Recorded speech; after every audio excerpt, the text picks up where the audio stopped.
नमस्कार, पुन्हा एकदा स्वागत आहे तुमचं. मुख्यमंत्री कोण आणि आत्ताची सगळ्यात मोठी बातमी आहे की गेले जवळपास 2 महिने जिथलं संपूर्ण वातावरण तापलं होतं, रणमैदान पेटलेलं होतं, त्या उत्तर प्रदेशमध्ये भाजपला बहुमत जवळपास निश्चित झालेलं आहे. 270 जागांवर भाजप बहुमताच्या खूप पुढे निघून गेलेला आहे, जिथून त्यांना आता कोणी क्वचितच मागे ओढू शकेल. पण त्यातली बातमी अशी आहे की कायम वेगवेगळ्या जातींच्या आणि धर्मांच्या मतांमध्ये विभागला गेलेला उत्तर प्रदेश, ज्याच्याकडे त्या फ्रॅक्चर्ड मॅन्डेटचं बहुमत त्याची सत्ता उत्तर प्रदेशमध्ये, अशा परिस्थितीमध्ये मुस्लिम बहुल भागामध्ये भाजपला एकूण आतापर्यंत जे आकडे आले त्यानुसार 100 पैकी 40 जागा मिळालेल्या आहेत आणि यादव बहुल भागामध्ये 60 पैकी 33 जागा ज्या आहेत त्या भाजपला मिळालेल्या आहेत. त्याच्यामुळे यादव आणि मुस्लिम कुठल्याही समीकरणामध्ये आतापर्यंत प्रेडिक्ट केलं नव्हतं की ते भाजपच्या सोबत जातील. भाजप यांच्यापेक्षा दुसरे जे गट आहेत त्यांच्या साथीनंच सत्तेपर्यंत पोहोचू शकेल, पण अशी परिस्थिती दिसत नाहीये.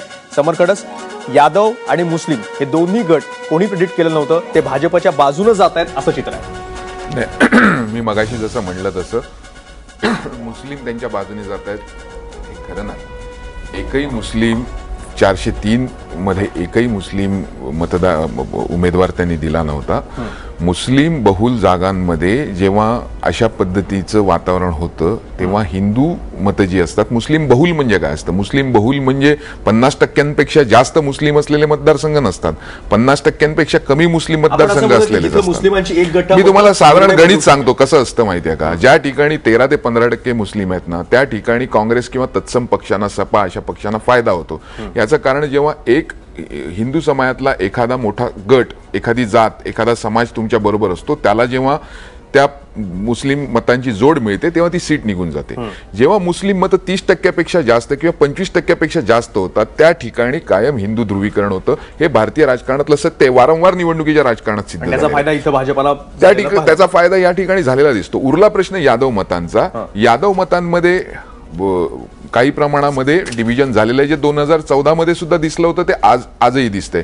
आणि तेच माझं म्हणणं आहे की जे छोटे छोटे ध्रुवीकरणाचे प्रयत्न भाजपकडनं केले गेले, त्याचबरोबर जे जातीचं समीकरण बनवलं गेलं आणि त्याचबरोबर मोदींच्या प्रतिमेचा वापर केला गेला, त्या सगळ्याचा हा एकंदर परिणाम आहे. पुन्हा एकदा आपण जाता जाता आकड्यांवर एक नजर टाकूयात. आता सगळीकडे काय परिस्थिती आहे. उत्तर प्रदेशमध्ये भाजप 272, सपा 55 पर्यंत अडखळलेला आहे. काँग्रेस 17 जागा मिळवू शकलेला आहे. बसपा 25 जागा, बसपाची जागा कमी कमी कमी होत चालल्यात. इतर पक्षांना 12 मिळालेल्या आहेत. इकडे गोव्यामध्ये भाजप सत्ताधारी आहे, त्यांना मोठा हादरा बसलाय कारण मुख्यमंत्रीच त्यांचे पराभूत झालेत. 5 जागांवर थांबलेला आहे. काँग्रेस 9 पर्यंत पोहोचलेला आहे, पण अर्थात गोव्याची रेस खूपच हळूहळू चाललेली दिसते आहे. जरी काँग्रेस आघाडीवर असलं तरी बहुमताचा आकडा अजून बराच लांब आहे. इतर पक्षांना 4 मिळालेले आहेत. वेलिंगर काही फार परिणाम करत आहेत जिंकण्यामध्ये असं पाहायला मिळत नाहीये. पंजाबमध्ये जाऊयात. काँग्रेस बहुमताच्या दिशेनं 55 जागा त्यांना मिळाल्या आहेत. अकाली दल सत्ताधारी आहे, त्यांना 26, भाजप त्यांच्या सोबत आहे आणि बाकीचे आपचं तिथं एकदम प्रभाव पाहायला मिळतोय. उत्तराखंडमध्ये भाजप 51 जवळपास बहुमत त्यांना मिळालेलं आहे, सिद्ध झालेलं आहे. आणि पंजाबमध्ये जसं आपण बघतोय काँग्रेस पुढे चाललेला आहे. येऊयात आपण पुन्हा एकदा उत्तर प्रदेशावर. आपल्याला माहिती आहे की हिंदूंचंही ध्रुवीकरण होतं, ते भाजपकडे एक गठ्ठा मतदान जातं. मोदींच्या भाषणामध्ये सुद्धा ते उल्लेख संकेत वारंवार होते. पण तरी जसं शहा मागाशी म्हणत होते, थोड्या वेळापुरतं जर आपण हे गृहीत धरलं की परफॉर्मन्स आणि नॉन परफॉर्मन्स, भाजप आणि विकास अशी जी एक इमेज तयार केली गेली आहे, याच्यावर युपीमध्ये अजिबात ध्रुवीकरण झालं नसलं असं मला वाटत नाही. मला वाटतं की आपण नेहमी युपीचा आपल्या एक ट्रॅडिशनल पद्धतीने विचार करतो, त्यावेळेस जातीय समीकरण आपण मांडतो. 2014च्या लोकसभा निवडणुकीमध्ये या जातीय समीकरणाच्या पलीकडे जाऊन मतदान झालं होतं. त्याच्यामुळेच भाजपला तिथे 42% मतं मिळाली आणि एवढ्या प्रचंड मोठ्या प्रमाणात यश मिळालं. साधारणतः 350च्या आसपास मतदारसंघात असेंब्लीमध्ये ते पुढे होते. यावेळी पण जर धार्मिक ध्रुवीकरण झालं असेल तर जातीबातीच्या ज्या तिथे भेद आहेत ते बाजूला टाकून लोकांनी मतदान केलंय असा त्याचा अर्थ काढावा लागेल. दुसरीकडे म्हणजे या मला वाटतं 3 गोष्टी महत्त्वाच्या ठरल्यात. एक जे आहे की त्या सरकारचा, समाजवादी पार्टीच्या सरकारच्या विरुद्धातला जो अँटी इन्कम्बन्सी होता तो फॅक्टर होता. मागच्या 2-2.5 वर्षाचा मोदींचं जे नेतृत्व अजून आहे, त्यांचा जो प्रभाव होता 2-2.5 वर्षापूर्वी, तो ज्या प्रमाणात ओसरेल असं लोकांच्या अपेक्षा होत्या त्या प्रमाणात तो ओसरलेला नाही. आणि तिसरं आहे की त्यांनी जिथे तिथे भारतीय समाज पक्ष आणि कुर्मी ह्याला कम्युनिटीला रिप्रेझेंट करणारा पक्ष यांच्याबरोबर जे एक साधारणतः कॉम्बिनेशन तयार केलं की सायझेबल कम्युनिटीज ह्या याचा एक मेसेज मला वाटतं की ओबीसी मतदार सुद्धा या निवडणुकीमध्ये जो वाटलं होतं की जातीमध्ये विभागलेला आहे, पण त्याचं सुद्धा एक कन्सॉलिडेशन या निवडणुकीमध्ये निश्चितपणे झालेलं आहे, कारण ते झाल्याशिवाय या प्रमाणातले आकडे येऊ शकत नाही. आणि बऱ्यापैकी युपीतल्याही सीझन पत्रकारांचा याच्यामध्ये कदाचित अंदाज चुकलेला दिसतोय, कारण बऱ्याच जणांनी ट्विटर आणि फेसबुकवर पण गेल्या काही 2 दिवसांमध्ये लिहिलं होतं की हे ओबीसी जे आहे ते डिसइंटिग्रेट होतात, पण इथं जसं अभय देशपांडे आता म्हणाले तसं पाहायला मिळत नाहीये. एकतर्फा त्यांची बाजू त्या बाजूला गेलेली दिसत आहेत. पार्थ आपल्याबरोबर येऊन आता पुन्हा जॉईन झालाय. पार्थ, जे आता तू बघतोयस युपीमध्ये, तू फिरला सगळीकडे गावागावांमध्ये, 274 आणि कदाचित 300 सुद्धा पार होऊ शकेल अशी परिस्थिती त्यावेळेस तुला दिसली होती का? आणि हे ध्रुवीकरणाच्या बाबतीत आपण असं म्हणतो की यादव एका बाजूला जातील, मुस्लिम एका बाजूला जातील, ते सगळं बाजूला पडलं का युपीमध्ये यावेळेस? नाही, एवढा मोठा विजय असेल असं नक्कीच वाटलं नव्हतं. एक म्हणजे एक जाणवलं असं होतं की तिकडे एक अँटी यादव सेंटिमेंट होती, कारण की 27% ओबीसी जे रिझर्वेशन आहे त्याचा खूप सारा फायदा यादवांना होतो असं अनेकांचं म्हणणं होतं. त्यामुळे जे नॉन यादव ओबीसीज आहेत ते सुद्धा मोठ्या प्रमाणावर बीजेपीच्या मागे कन्सॉलिडेट झाले होते. अजून एक मला जाणवलं होतं आझमगडला मी जेव्हा गेलो होतो तेव्हा, की मुस्लिम वोट का कन्सॉलिडेट झाला नाही याची 3 कारणं प्रामुख्याने मला आझमगडला दिसली. एक म्हणजे मुस्लिम आरक्षणाबद्दल 2012 साली अखिलेश यादव यांनी काही प्रॉमिसेस केले होते, ते मटेरियलाइज नाही झाले. दुसरी गोष्ट म्हणजे आझमगडमधनं काही यंगस्टर्सना टेरर चार्जेसमध्ये अक्यूज केलेलं होतं आणि ते अजूनही जेलमध्ये आहेत. तर अखिलेश यादव यांनी म्हटलं होतं की मी त्यांची ॲटलिस्ट स्पीडी इन्क्वायरी घडवून आणेन, जेणेकरून म्हणजे आता आपण जसं बघितलं दिल्ली बॉम्ब्लास्टमध्ये 12 वर्ष एक तो मुलगा जेलमध्ये होता आणि मग त्यानंतर तो निर्दोष आहे असं लक्षात आलं. अनेकांचं आझमगडमध्ये असं म्हणणं आहे की ती मुलं निर्दोष आहेत, पण त्यांच्यावर खटला सुरू झालेला नाही आहे आणि ते काहीच झालेलं नाही आहे. आणि तिसरी गोष्ट म्हणजे मुझफ्फरनगर नगली.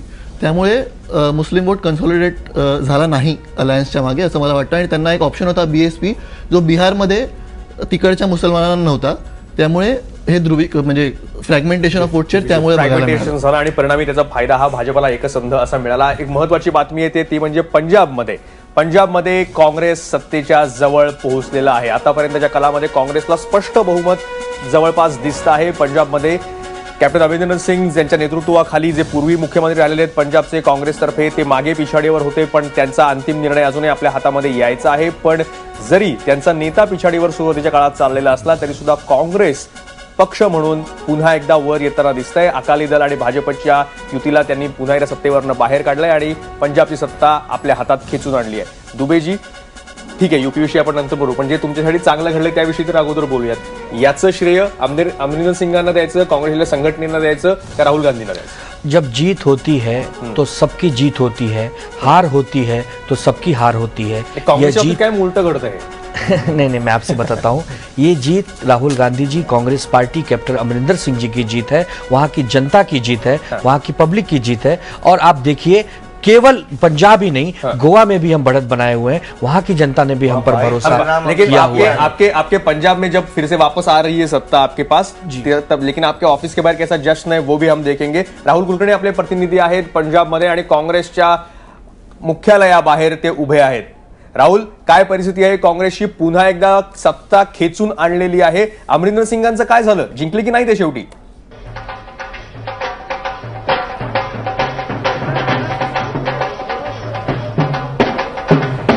सेलिब्रेशन टाइम आहे बघ ना मयुरेश, कारण इथे अनएक्सपेक्टेडली असं म्हटलं जात होतं की आम आदमी पार्टी आणि काँग्रेसच्या दरम्यान खूप मोठा संघर्ष होईल, काटेची लढत होईल आणि आम आदमी पार्टीला सुद्धा एक संधी आहे असं म्हटलं जातं. कमाल केली आहे. पंजाबमध्ये 10 वर्षानंतर काँग्रेसचं सरकार येतं आणि पंजाब काँग्रेसचे जे जनरल सेक्रेटरी आहेत ते माझ्याबरोबर आहेत. सेलिब्रेशन टाइम आहे येतो निश्चित रूप से जी. कैप्टन साहब की नेतृत्व में लगभग 2 साल से बड़ी कड़ी मेहनत का ये नतीजा है. कांग्रेस के वर्कर्स, कांग्रेस के पूर्ण लीडरशिप और पंजाब के लोगों ने कैप्टन साहब के स्लोगन को कि चाहता है पंजाब कैप्टन दी सरकार, उसको पूरे रूप से स्वीकार किया है और उसके ऊपर मोहर लगाई है. ये पार्टी की जीत है या इंडिविजुअल की जीत है? जब भी कोई जीत होती है जी उसमें सभी होते हैं. उसमें एक जर्नल होता है, कैप्टन साहब हमारे जर्नल हैं, उन्होंने इस जीत को आगे से जिसको कहते हैं from the forward he has laid this battle, उसमें हमारे कांग्रेस वर्कर्स, हमारे कांग्रेस लीडरशिप और पार्टी सभी इसमें है।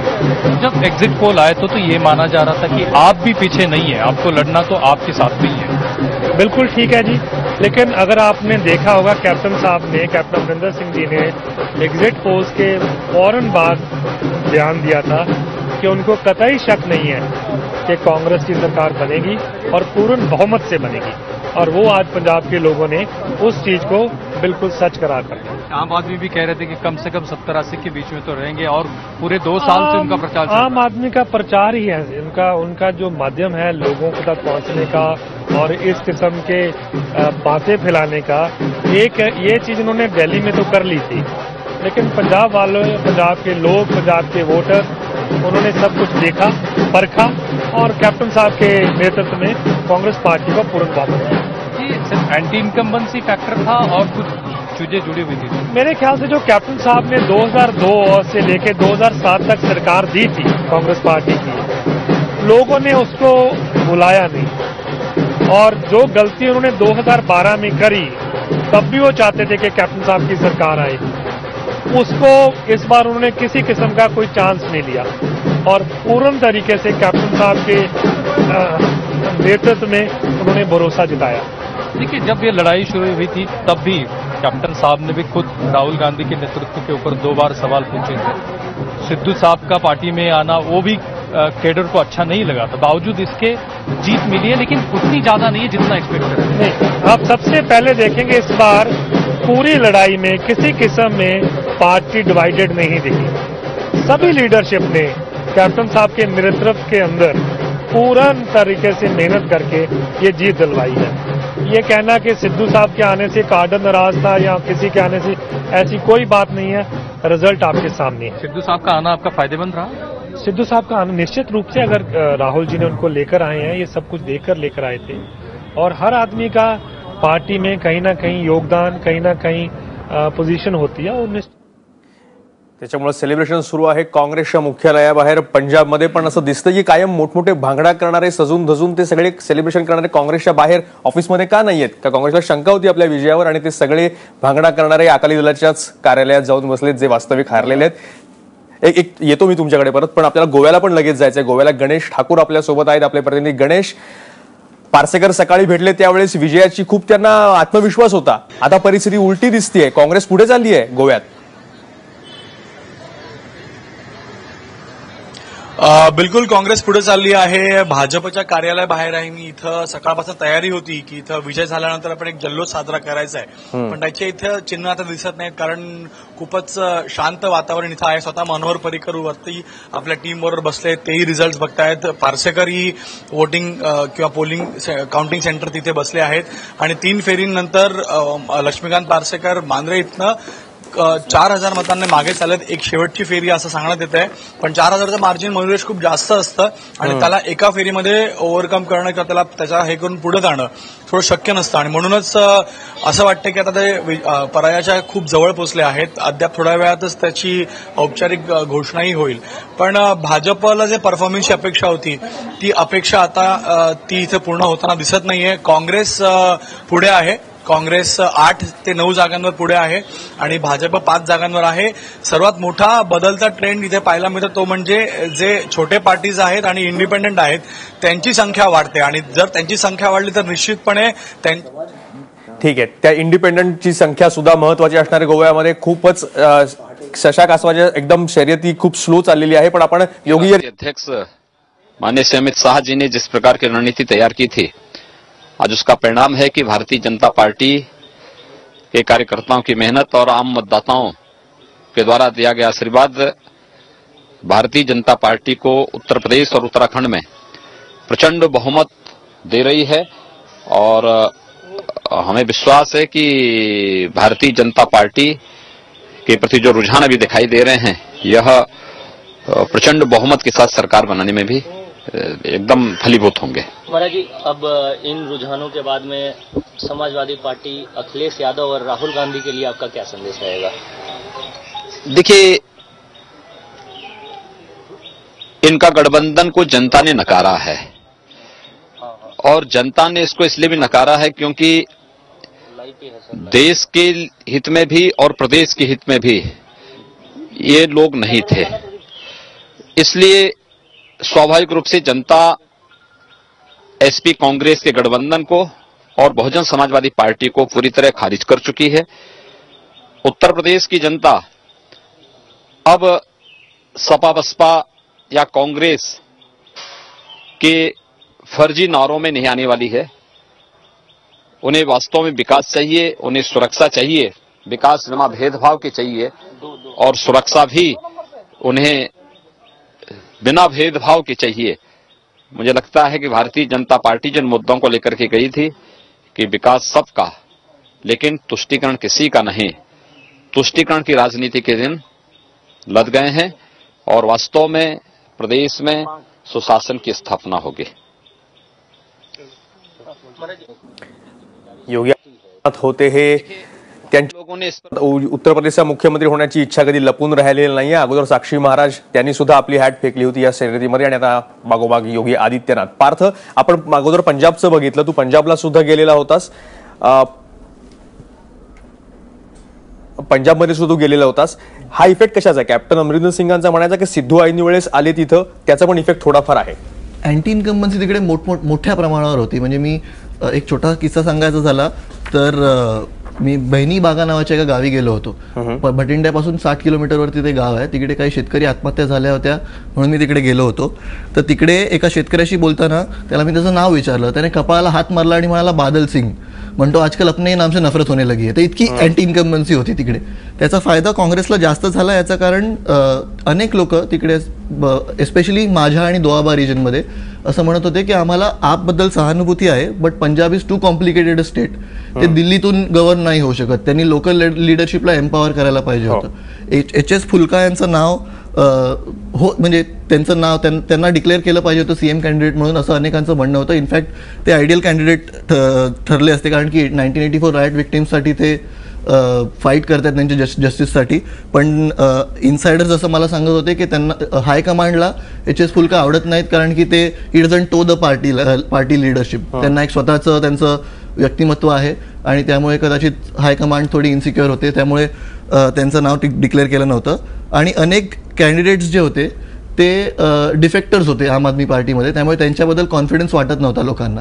त्याच्यामुळे पुन्हा एकदा एकेकाळी ज्यांना काँग्रेसला बहुमत दिलं होतं ज्या पंजाबने, त्यांनी पुन्हा एकदा ट्राईड अँड टेस्टेड त्यांनाच पुन्हा एकदा परत दिलं। आपण येऊयात उत्तर प्रदेशकडे येऊयात, पण उत्तर प्रदेशमध्ये प्रशांतजी एकंदर जर भाजपचा हा विजय बघितला 2014 मध्ये पण बघितलं की त्यांनी कशा प्रकारे अमित शहांनी ज्यावेळेस एकेकाळी त्यांना गुजरातमधनं बाहेर जायला सांगितलं होतं, त्यांनी उत्तर प्रदेश निवडलेलं होतं, तिथं बसून त्या काळामध्ये त्यांनी सगळं ते नेटवर्क पुन्हा तयार केलं होतं। म्हणजे आता एक माहिती अशी की जवळपास 1,80,00,000 कार्यकर्ते पुन्हा नव्यानं तयार केले, त्यांनी एक विशिष्ट कॅम्पेन केलं, त्यानंतर 67,037 कार्यकर्ते बूथ लेवलपर्यंत ते गेले। कल्याण सिंग किंवा भाजपचं एकेकाळी सरकार असताना जी पुन्हा संपलेली त्यांची संघटना होती, त्यांनी पुन्हा एकदा जागृत केली, त्याचे फळ त्यांना तिथे मिळालं होतं आणि आता सुद्धा त्यांना तेच फळ पाहायला मिळतं आहे जे पूर्ण पार्टी स्ट्रक्चर उभं केलं ते, असं म्हणायचं। नक्की त्याच्या आधी पार्थने जे सांगितलं त्याच्यात फक्त एक मुद्दा ऍड करतो पंजाबबाबत। पंजाबमध्ये एक वेगळं पोलरायझेशन झालंय जे लोकांच्या लक्षात येत नाही, आपल्या चर्चेमध्ये कदाचित ते आलं असेल। तिथे हिंदू आणि शीख असं पोलरायझेशन झालंय आणि हिंदू वोट्स ही खूप मोठ्या प्रमाणात काँग्रेसकडे गेलेली आहेत। आणि दुसरं म्हणजे आपबद्दल एक निगेटिव्ह फॅक्टर काम करत होता, तो म्हणजे आपने खूप NRIनं जवळ केलं होतं आणि NRIचं एकूण जे भपकेबाज राहणीमान आणि हे ते होतं ते पंजाबच्या लोकांना तितकं सहन झालं नाही। आपण पंजाब म्हणजे शिखांचा समजतो, पण पंजाबमध्ये 44% हिंदू वोट्स आहेत। अनेक NRIs जे होते ते खलिस्तानी चळवळीशी कधीतरी कनेक्टेड होते, भरपूर पैसा त्यांनी। सुधीर बादल पण महिनाभर कॅनडात जाऊन प्रचार करून आले होते, तर तो आपण नंतर मुद्दा घेऊ। आणि युपीच्या बाबत अगदी बरोबर आहे, मला असं वाटतं की अमित शहा जे नेहमी चर्चेत सांगायचे की बिहारमधनं मी काय शिकलोय ते पुढच्या निवडणुकीत दाखवेन। आणि एक्झॅक्टली तुम्ही जर का बारकाईने युपीचं त्यांची स्ट्रॅटेजी बघाल तर अमित शहानी गेल्या 2 वर्षात 1000 लहान सभा घेतलेल्या होत्या वेगवेगळ्या जातींच्या। अच्छा, म्हणजे त्याच्यात अगदी राजभर जात असेल आणि तसेच कॅन्डिडेट्स पण दिलेले होते जे अगदी छोटे, म्हणजे छोट्या छोट्यांची मोठ बांधायची जे नितीश कुमारांनी बिहारमध्ये केलं ते अमित शहा खूप वेगळ्या प्रमाणात युपीमध्ये करत होते। म्हणजे यादव, मुस्लिम, दलित हे वेगळे सोडून रेस्ट ऑफ द ज्या छोट्या छोट्या जाती आहेत त्यांना एकत्र आणायचं आणि त्यांची एक मोठी मोळी बांधायची।